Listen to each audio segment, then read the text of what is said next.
Good afternoon, Jamie. How are you today? Doing okay, just a little tired. You're not getting any rest? Um, it's it's gotten a little better, but I'm still up past midnight some nights and getting up to get ready for work at 7. It's difficult because I'm not getting enough rest, I think, on most days. Okay, so it sounds like you're still going through the same motions. Nothing has changed. Your mood is still the same. Um, well, actually, I mean, like I said, most nights before it was almost every night, so that has changed. Um, Okay. but it's like managing, like the minimum. Like I don't want to say fake it for work, but like I'm just trying to be as perceived as normal as possible when I'm still like things are going on in my head and I am tired because I did not get enough sleep on some days, so or like most days, but before it almost seemed like every day. So it is a little bit better. And there is some relief, um, but not everything. So Okay. Um, how are you feeling today though? Like, is it the same like last meeting, our last session? Or do you um feel some type of little bit relief? yeah, so I had some good things brought to my attention at work that some of the work I did was sufficient or good, so that kind of made me feel a little bit better that I'm not just like flailing away trying to get stuff done all the time, that I'm actually being recognized for good work. But I feel like I could do better if I had more rest or more positive stuff going on around, not just work. So How's things with reaching out to your friends? I actually did reach out to a couple people to help me with some things. I have been out of town. Like last week, I went out for a conference. So when I got back and kind of got back into the routine, it was already the weekend. And so I just tried to reach out to see what people are up to. Unfortunately, because it was last minute, a lot of people already had plans or had other things going on. So I just ordered food for myself, and I did see my mom though over the last week, so that was good because sometimes she just gives me a hug or tells me it's going to be okay, because she's struggled with depression and stuff as well, and she's on medication now for it. So she understands where I'm coming from, like that I had to come talk to someone and I had to um, get on some medication just to kind of like manage without feeling too dysfunctional, I guess. Okay, so what I'm hearing is that you are on medication now, or is it just your mom? No, my mom and I, but we're on different ones. She has Zoloft or something, and I'm just on like 15 milligrams of Lexapro. Okay. Do you feel like it helps? Yeah, I'm not having any side effects per se, but it's just I don't know, it just kind of like evens me out, I guess, a little bit more. But I still have the issues with sleeping and not feeling 100% every day. And I don't know if that's from the lack of sleep or fatigue or the depression. I just feel like it could be better, and I want it to be better. So that's why I'm doing all this to try to be happy, not just what is it? Not just survive but thrive. So I totally understand. Um, so I am hearing that you want to do better, you want to feel better, and that's a good sign. That's a good sign. Do you still feel hopeless or helpless? I mean, not consistently. It'll pop into my mind a few times a week, but before it seemed like almost every day. Um, so like even when I'm not like thinking about things, a moment will just pop in and I recognize it and I just kind of like, okay, that happened or that thought occurred and then okay, move on. Like I don't need to dwell on it. I don't need to give too much effort to try to like combat it. Just okay, that came in my head. I recognize it. Moving on. Like I don't want it to like weigh on me and like pull me down. Good for you. That's good. You're making progress, and that's what I like to hear. At least you're doing the steps to want to get better, and that's a good thing, Jamie. Very good. How's your journaling going? I did better this week. Um, like I said, handwriting things because I type and stuff all day. It is an effort that I have to make in order to like actually pull out paper, my actual journal that I do have. Sometimes for me, it's easier just talk into my phone of what I'm thinking because I don't have to look at it. I can just talk instead of like I'm always in front of the computer for school, for work. So my eye, like everything just like zones out if I can just talk to it. Um, Right. I did that a couple of times, and then I did the handwritten one or like a note the other time. I did Okay. that about 3 or 4 times this week. Of course, they weren't all good things that happened. There was some issues with not being able to hang out with people that I thought I would be available, and like just things that I have to do that I'm like overwhelmed by some things. So it wasn't all positive per se, but at least I was getting it out. Whether if I could talk to somebody about it or not, at least it was like no longer just in my head, that it was like out on paper or out on the note on my phone so that I didn't have to like necessarily again dwell on it too long. That's good. That's good to hear. I want to go back to the medicine. hmm Um, who prescribed that for you? Actually, I asked my GP about it, but they said something like, "Oh, well, we need something from a therapist or something." Hmm. So then I said, "Well, I'm not seeing anyone." Like at that time, I wasn't seeing anyone. So I said, "What is the alternative?" Excuse me. And they said, psychiatrist or somebody else like that, and I asked if they can make that referral because I didn't know if I was gonna do like talk therapy or like psychotherapy at that time because it wasn't necessarily. I just needed like a relief, and I thought the medication would help immediately. Of course, it doesn't. It takes a while to kick in, and other things got in the way. So that's when I decided to come to you. But yeah, so I did go to a psychiatrist for the initial prescription, Okay.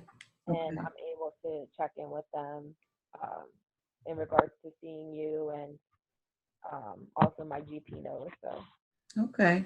So you got a referral from your psychiatrist, and they also gave you medicine, prescribed you medicine.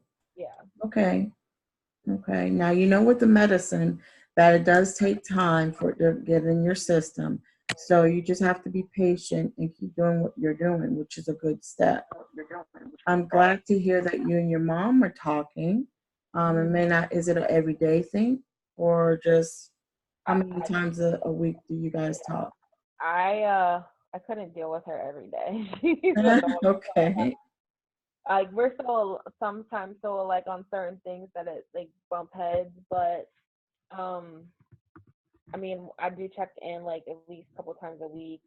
She does not live far from me, so like I said before, if I wanted to like have a full blown conversation, I'd probably just invite her over or go over there because it's just easier and I can get my laundry done. So two birds with one stone per se.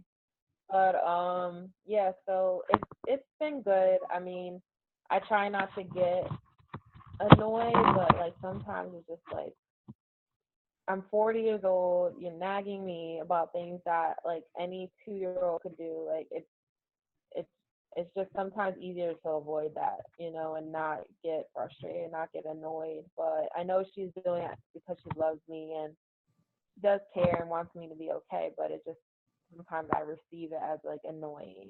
Right, right. Understand. What do you guys bump heads on? Um, I mean, the latest conversation was about taking the trash out. Like I was trying to help her.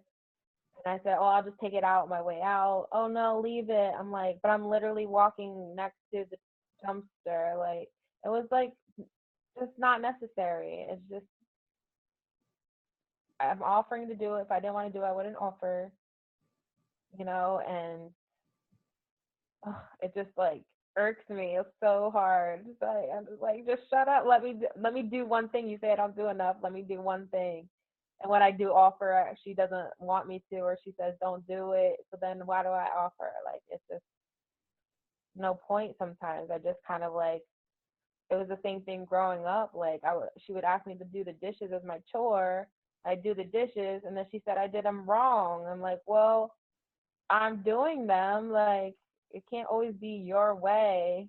It's I don't know if it's a control thing, if it's I don't know, if it's think she's a like burdening me, but I offer. Like I wouldn't offer if I didn't want to do it. So don't micromanage me taking out the trash. I mean, as long as it's out the house, don't worry about it. At least I'm doing it. So in my mind, it's just like all that stuff just comes up like, well, I'm not doing it her way, or she's trying to tell me how to do it her way, and it's just like, no, shut up already.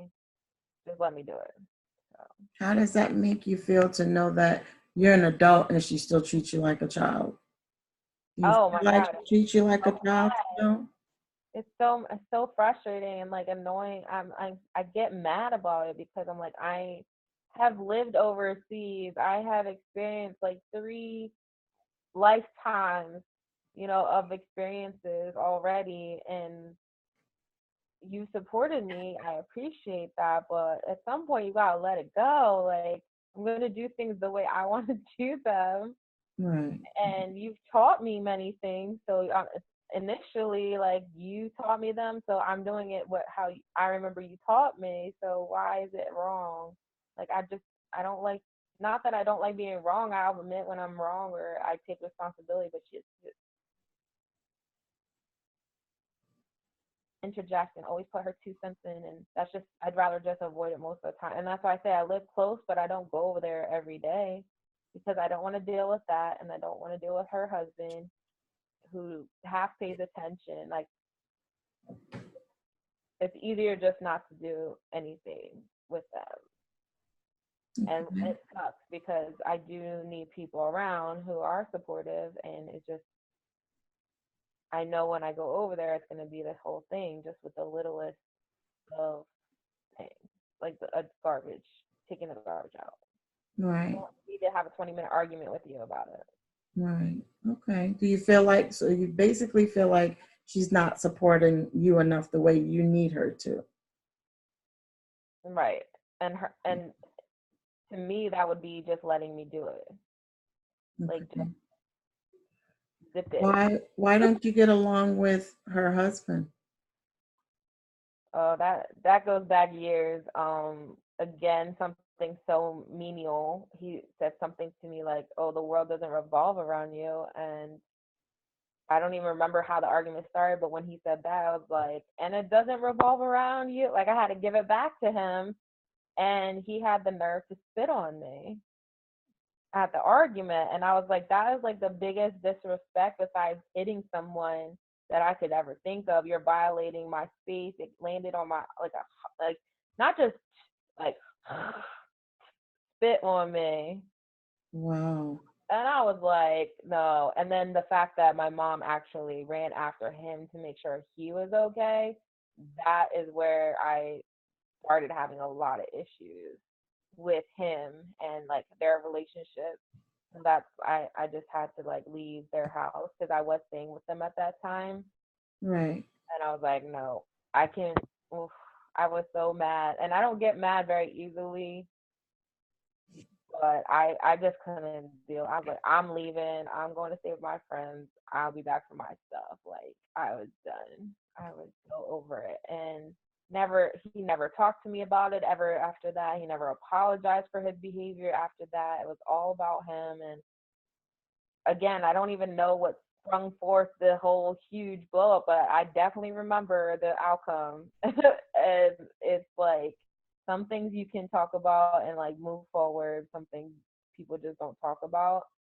And when he was ready to talk about it, I wasn't, and vice versa. So it just kind of like, I left it. I was like, I don't need to deal with you. And I mean, it's been civil, I guess, but in certain things, I don't want to walk on eggshells around people, so I just avoid it if I can. What age were you when you left home when that happened? Oh, I've been back and forth for a while. So it was probably 6 or 7 years ago it happened, I think. Okay. Yeah. So that's where you and your mom butted heads and basically y'all No, no, relationship. no, no. My mom and I butt heads forever.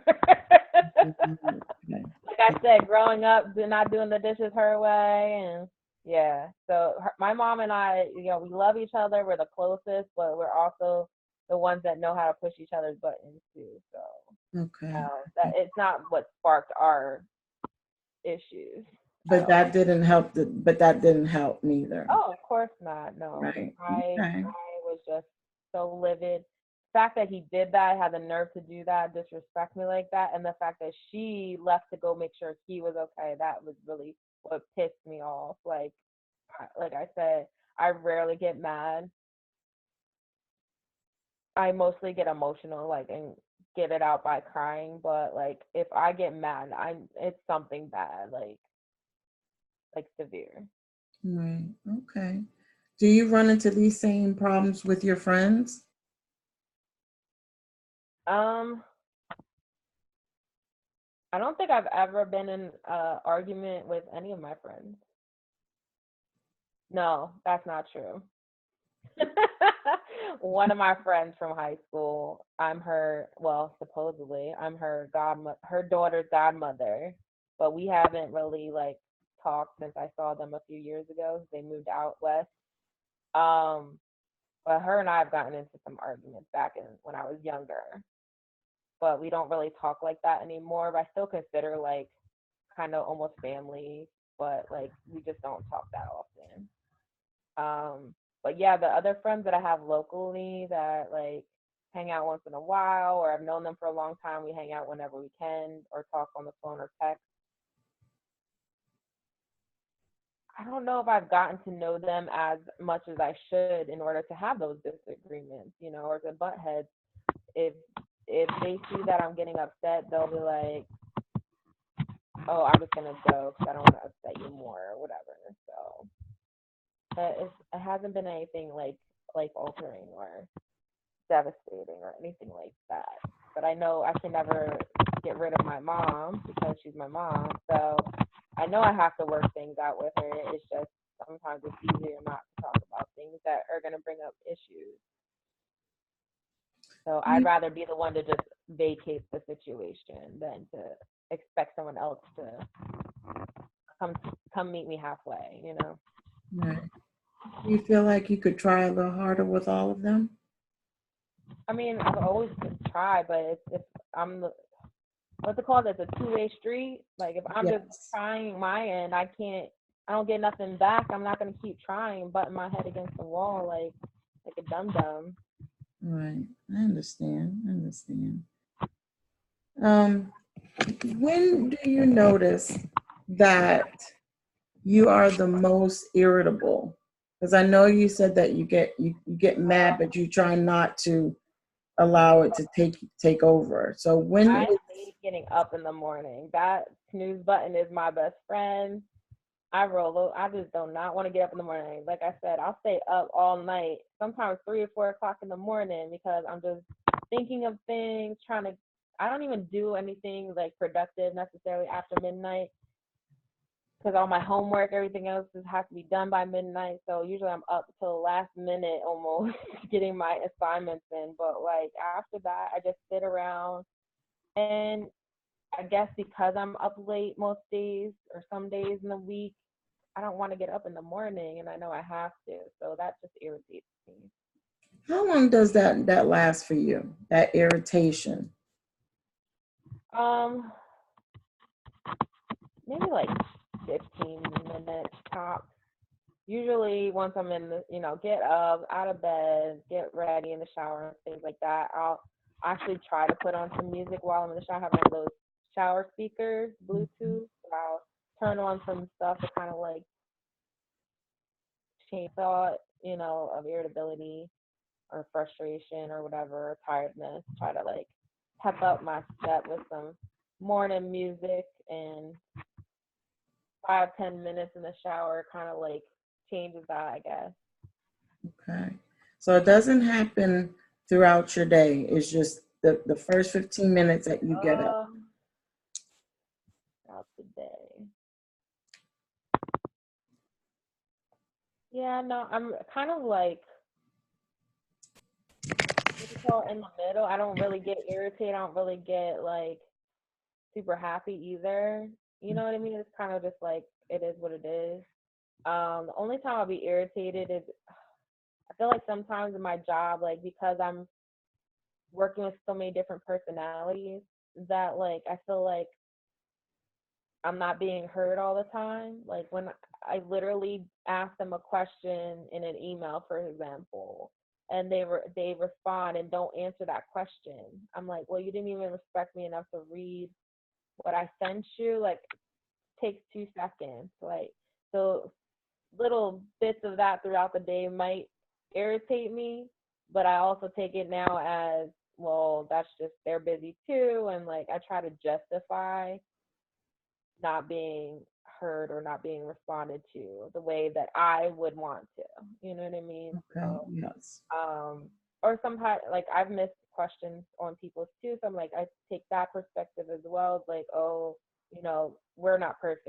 Like I miss things on people's emails too, or somebody I had to repeat myself a couple of times. I'm like, yes, I've talked about this several times. However, I need to reiterate it in a different way because they're not getting it, or you know what I mean. And before, if I had to repeat myself, I'd be like, forget it, you're not listening to me, and walked away, or hung up the phone. Like I would just get really irritated really easily on the stupidest things.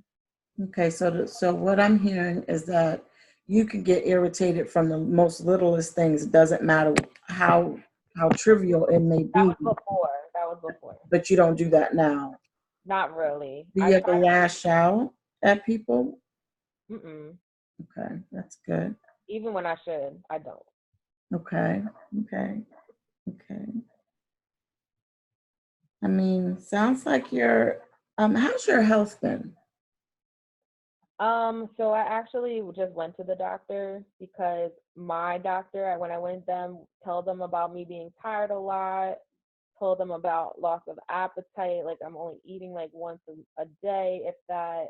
I even cut back on coffee to see if that was an issue, and I just don't feel 100%. And so I went to my doctor, and they didn't even like try to do any blood tests or a urine analysis or anything like that. He basically looked in my ears and was like, "Oh, I think you're getting a sinus infection. Here's the Z-Pack. Take this." And that was his solution to what all the things I was telling him was wrong. I do have IBS-D as well, so that usually has some issues. The irritable bowel syndrome. Yes. And certain things I eat, I'm fine. Certain things I eat, it just goes crazy. Inflammation, pain, diarrhea, everything like that. So it's just, a lot going on. And therefore, I just felt like I need to go get an appointment. And when they didn't give me any, I don't know, guidance on what could be wrong or whatever, or almost dismissed what I was saying, I went and got a second opinion. Yes. Um, Something did come up that they want me to come back in a couple of weeks for, but it's nothing like life threatening. Like I'm thinking stuff that I couldn't even prepare for because I don't know my whole family medical history on my mom's side because she was adopted and she just reconnected with them. So I just don't know everything on that side of my history, and therefore I just want to like figure it out what's wrong, and if it is something medical, be able to treat it or manage it in some way. Okay. Because my coworker, like, she had some issues, and she found out she had MS, and she was like, I was not expecting to have that, you know, and so you have to like take care of yourself because you could have anything. And I'm not like hyper focused on, oh, I need to find out what's wrong.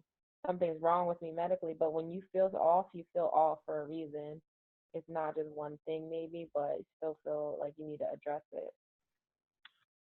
Okay. So you felt better finding out from a second opinion what was really going on. Did that help you a lot? Felt like you was Oh, being heard finally? yes, definitely. Okay. The new doctor is really super like in what's it called? I don't want to say intense, but he's definitely a personality. Um, and so I immediately kind of like got along with him. He listened to me ramble as I'm rambling to you. And he liked the fact that I was open about a lot of stuff, you know what I mean? That I was in counseling and stuff like that. So I think it's important to communicate everything that's going on because I mean, I've seen House and all this stuff. Yes, it's made up, but like it's based on real life stories. Like stuff can come from the environment, stuff can come from this.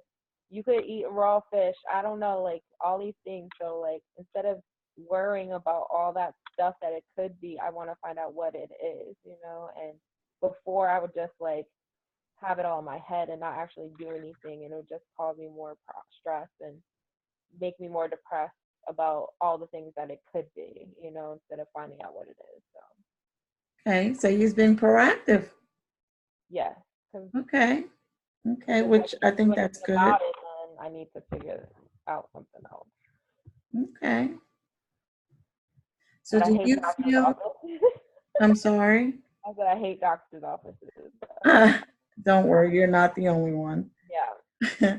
So do you feel now, I know you said in the past you went to therapy and you really didn't like it because you're basically being made to go. hmm And then the cost also was a factor for you. How has therapy been now? I think it's definitely helping. Um, you know, in addition to the medication. But like I said, like I was hoping for not a quick fix, but at least within a couple weeks feeling like 100% better, and it's not that fast. So I'm just trying to be patient with myself. And I definitely do want to communicate what's going on and not like hide stuff because that's not going to help anybody, you know. Um, Even if it is embarrassing or kind of different, you know. But yeah, I think it's definitely something out of my comfort zone to come talk to somebody because I always feel like if somebody cares about me, they should reach out to me and I should be able to like share what's going on. So I always reach out to the people I care about to see how they're doing. But I don't get that, and therefore I don't. I keep saying therefore, and then I just like don't have a way to like express it, so it just keeps bottling up. And I think the journaling does help, and I get in the mood to do that. Um, and I just want to be able to, like I said, thrive instead of just worrying about the next day. You know.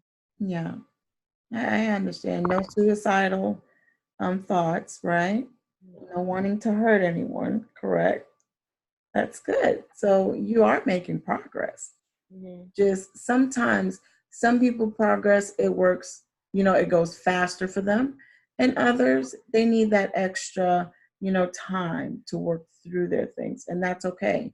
It's not saying that it's not working or it's not helping or you're not seeing it in the ways you want to see it. It just means that it's a gradual process for each and every person. Everyone is different. So, the little things that you may feel like, oh, journaling, this again. But in actuality, if you think about it, journaling helps because it gets you to open up your feelings Yeah. and really see, oh, wow, this is what's going on with me. I never looked at it from that point of view. Oh, wow, I could fix that, or, oh, wow, I can look at it from a different perspective. So Yeah. that's what the journaling does because it helps you open up your mind and see things from a different point of view, from your point of view, but it's still a different point of view. You know what I mean? Yeah, I have journals from when I was a kid too. It'd be interesting if you read them because Well, that's good. sometimes I read them and they're like, "What was I thinking?" Like I was like talking about boys or talking about soccer or talking about this, and I was like, "Oh, that was how I was thinking or how I was feeling then." So it is interesting, to have that recorded memory or that. Yeah, it is. Have you had to do any breathing since the last time? No, I know we talked about breathing technique. Have you had to do anything where that your breathing came into the play? Um, kind of like I have this important interview tomorrow, and I I just wanted to be prepared. So I was kind of feeling like a little bit overwhelmed. And so I did have to like take a couple minutes. Of course, I went in the bathroom so people wouldn't see me doing the weird breathing techniques. But, I was at work and I just wanted to make sure that I was taking that time for myself to kind of get my thoughts together and not feel as overwhelmed or down about it. Like, and like almost like self that like, oh, I'm not gonna do well. Like I wanted to kind of like pep myself up, like you'll be all right. Like if you don't do great, then that's fine. Like we'll figure it out.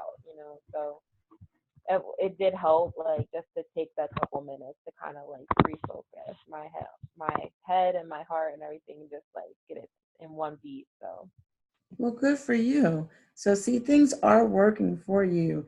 It's just you got to remember it's going to take time, yeah. and you don't want to really want to rush the process because sometimes when we tend to rush things, it goes the complete opposite way that we expect it to. So just realize that breathing, the journal, all these things that you're doing does help. It may not help the way you want it to, like right away, but just keep doing that so that you're focusing on what it is that you're trying to get past, whether it's good or bad. And know that it is okay to be nervous and overwhelmed about, oh my gosh, how am I going to do tomorrow? Oh my gosh, what's going to happen with this? Oh my gosh, it's okay. It's okay. Sometimes the breathing as well as your journaling, that all coincides and it helps. It helps you Right. open up your mind and see things more clear. So remember that. And it's okay to go back and read and be like, what was I thinking? Yeah. Did I really write that? Was I really feeling that way? I don't feel that way now. So Mhm. it's okay.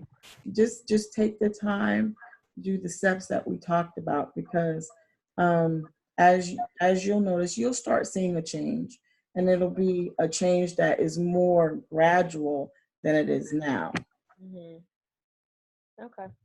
I mean, is there anything that you wanted to talk with me about that we haven't talked about? We haven't hit on? Any questions for me? Nope. I think I'm good. Thank you so much. Okay, well, we're going to keep on with your same path with your journaling as well as your breathing techniques.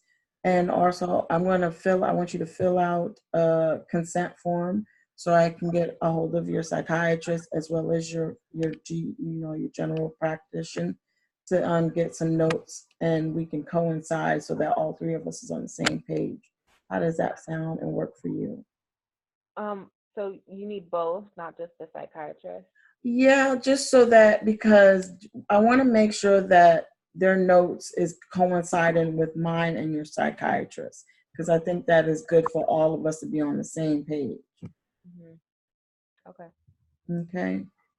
And it's only the certain part that I'm going to get from your general practitioner is going to be based on the fact of what they did not or did do in the case of your medication Okay.